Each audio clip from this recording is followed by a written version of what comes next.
Baik, ada fakta yang lain. Saya juga menyampaikan bahwa di halaman bit.ly Kacau Situng itu berkembang terus. Terakhir sudah ditemukan sekitar 9.000 kecurangan. Itu ditemukan oleh robot, bukan laporan masyarakat. Jadi robot program yang dibuat oleh teman-teman IT itu sudah menemukan sekitar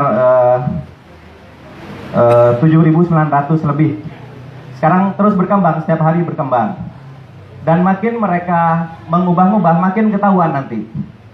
Alhamdulillah kami inisiatif sejak Selasa sore, saya dan Bang Abi dengan teman-teman alumni perguruan tinggi bersepakat untuk membuat robot yang bisa memotret halaman KPU dari menit ke menit. Jadi saya hanya memerlukan 50 sampai 100 laptop untuk mengetahui sebuah TPS ini dipermainkan apa tidak angkanya.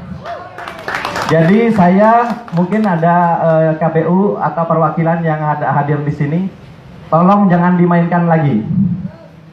Jangan yang sudah curang dibenerin, kemudian diubah lagi, dilaporkan di sini dibenerin, tapi nanti curangnya dipindah ke yang lain.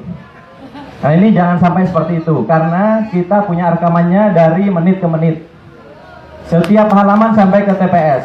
Jadi nanti boleh di-query, boleh ditanya ke mesin kami, TPS ini pernah berubah berapa kali angkanya. Ya.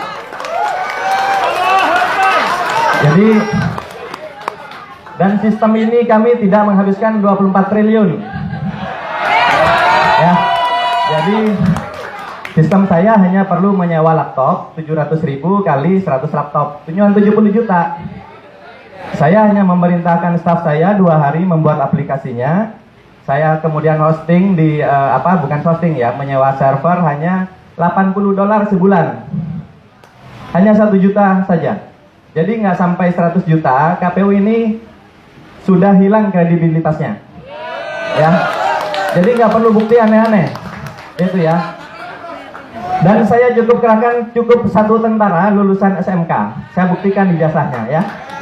Nggak usah doktor, nggak usah profesor. Sedangkan kita punya profesor banyak. Kita kasih aja, biar staf saya itu duduk, suruh nyalakan laptopnya, kemudian nyalakan, nggak usah bicara. Nanti setiap orang bisa query nanya di mana saja kecurangan itu, gitu ya. Itu fakta-fakta yang harus kita lawan, gitu ya. Karena kejanggalan ini terlalu banyak. Kalau salah entry, Bapak Ibu sekalian beli tiket, salah entry nomor KTP saja tidak bisa masuk ya. Nama Bapak ditukar, ditaruh di nomor KTP. Nomor KTP-nya di nama Bapak atau nama Ibu ya. Kira-kira bisa pesan tiket atau tidak? Baik. Kalau Bapak Ibu transfer uang dari handphone Bapak Ibu sekalian, berapa kali memasukkan PIN? Minimal 2 kali, gitu ya. Ada yang harus membaca token dulu, ada yang terima SMS dulu, ada juga yang hanya password dan konfirmasi PIN ya di awal pada saat membuka. Tapi apakah di sistem KPU itu terjadi? Dengan gejala seperti sekarang terlihat, dipastikan itu tidak ada. Padahal itu adalah standar keamanan yang standar sekali, yang paling rendah.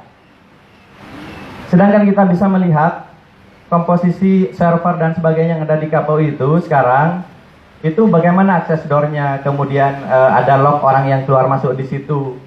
Username password yang didaftarkan itu apakah passwordnya dikirim lewat handphone atau dikirim lewat printout atau apa, gitu ya. Apakah ketika terima password harus langsung diubah setelah login pertama kali? Nah itu kan harus diperiksa semua. Oleh karena itu kami mengusulkan dengan kejadian yang sangat janggal ini, selain IT audit KPU secara teknologi, tapi kita juga perlu mengaudit orang-orangnya. Ya. Jadi dalam IT audit itu selain servernya, programnya, itu juga orangnya. Apakah betul sidik jari mereka didaftarkan misalnya untuk masuk ke ruang server? Dan server itu, mohon maaf, apakah betul ada di situ? Kemudian untuk masuk harus pakai VPN. Saya kok tidak yakin.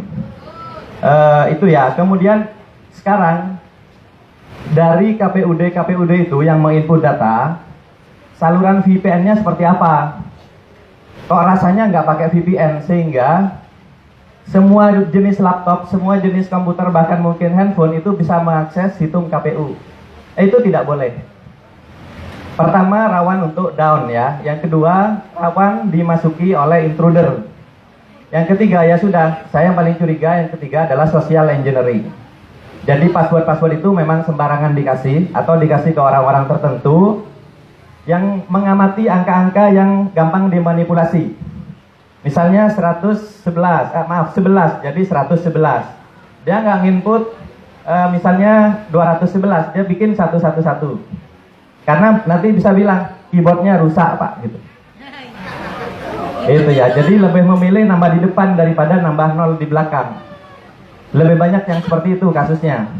Kemudian punya kita berapa? Ada silang 111, silang 11, dimasukkan 111. Nanti bilang, Pak maaf Pak ngantuk. Nah yang seperti ini boleh jadi